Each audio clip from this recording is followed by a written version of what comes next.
Well, it's been a little while since I've done a video, but that's because I went and got one of the sheeple vaccines and it's kicked my butt. But anyways, digress. I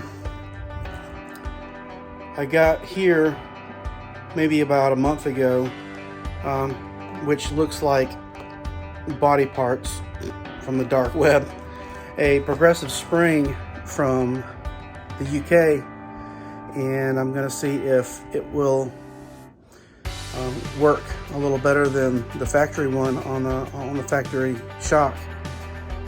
It's supposed to be rated for up to, pretty sure it said about 250, 260 pounds, all the way down to I think like about 160 pounds. So it's got a pretty good range of adjustment in it.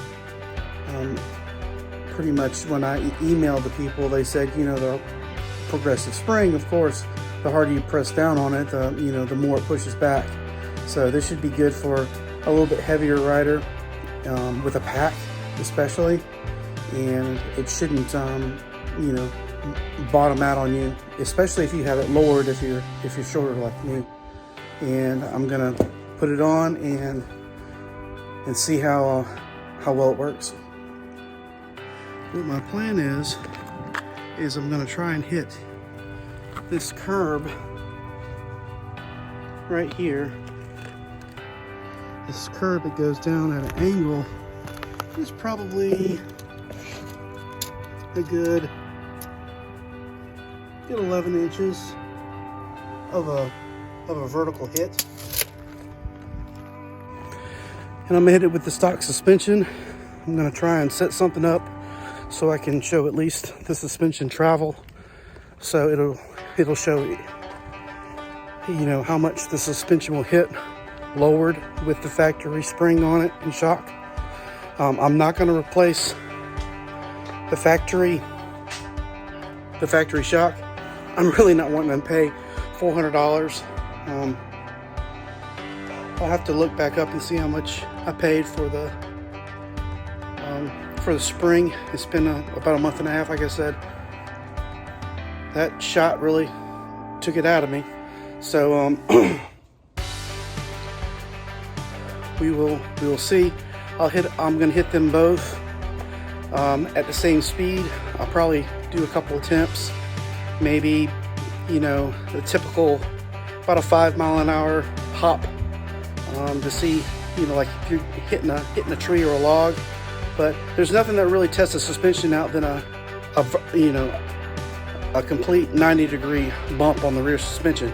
So that should really tell me how much, you know, the progressive spring has helped over the factory one. And here is the spring. It's a Hyperpro for the 300L. And this came from Great Britain.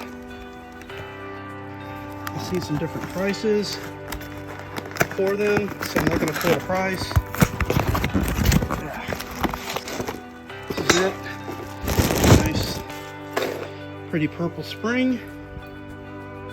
One thing I noticed the difference in the 300L versus the 250L is I believe the 300L, I think it actually has a longer spring, but there is definitely a difference. So here it is, nice and pretty purple spring. I'm going to take this to the motorcycle shop. There's a few things I don't work on myself. Coil springs, like for, you know, struts and things like that. I know this is probably a pretty easy job, but kind of the sketchy way I've seen people swap these out. It's worth just taking it to the motorcycle shop, spend the money, have them switch out your spring, especially with your car. Just, you know, take your struts and take them to a shop and have a shop switch out your stock springs on your passenger car, for example. But I would just advise not using, you know, methods like tie down straps and all that to pull the springs together. I know it may not seem like a lot of energy, but it is. It's just too dangerous. And yeah, sorry, I'm all hot and sweaty, but I'm on my way to the motorcycle shop. I've got a Suzuki place that's a whole lot closer than Honda, so I'm gonna take it there. But just FYI, you do not need to take any of the plastics off of the 300L to swap the springs. I've seen them swap the spring on a 250L, and they had to take all the side plastics off to get, you know, access to the hardware at the top. You don't have to do any of that. It was really easy, other than it being really humid and hot. But just another tip: you don't have to take any of the plastics off, and everything's accessible with hand tools. It's a whole lot easier than what I saw whenever a guy was doing it on a 250. Well, I'm back, and I ended up going to Honda because Suzuki did not have a part for the spring, and something I learned.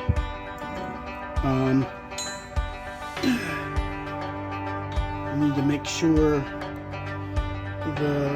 the wide part of the coil goes in this direction, so if you do bottom it out, the bump stop will hit the bump stop. But this was the only way the spring was going to go on anyway, according to from the tech at Honda. But yes, it's worth the 50 bucks to take it up there and have them do it, because I was in and out in like 20 minutes instead of having this thing, you know, possibly kill me. So definitely take it somewhere and have them swap it out for you. Oh, there she is. It's like a glove. Well, I guess I'm ready. It's later on. Okay, this is just a very simple setup. I have my tape measure right here, and I've got my GoPro set up on the suspension, and we'll see how much the suspension goes up with the factory spring. Just figured this is about the simplest way to show how many inches the tire or the suspension goes up and down. It's about the easiest way I could think of. I can truthfully say, after the ride with the new spring on the rear, feels a whole lot more sure-footed. Feel more confident. It's not it's bouncy. It feels a lot better under the weight, and the bumps, it doesn't feel like it's wanting to bottom out. Like the rear tire is just, you know, bouncing around like crazy, like in the video. So you'll have to ignore the tape measure. I thought the tape measure was going to work with the stock suspension on, so I only did one take. So ignore the tape measure, but check out the rear wheel action versus the aftermarket one.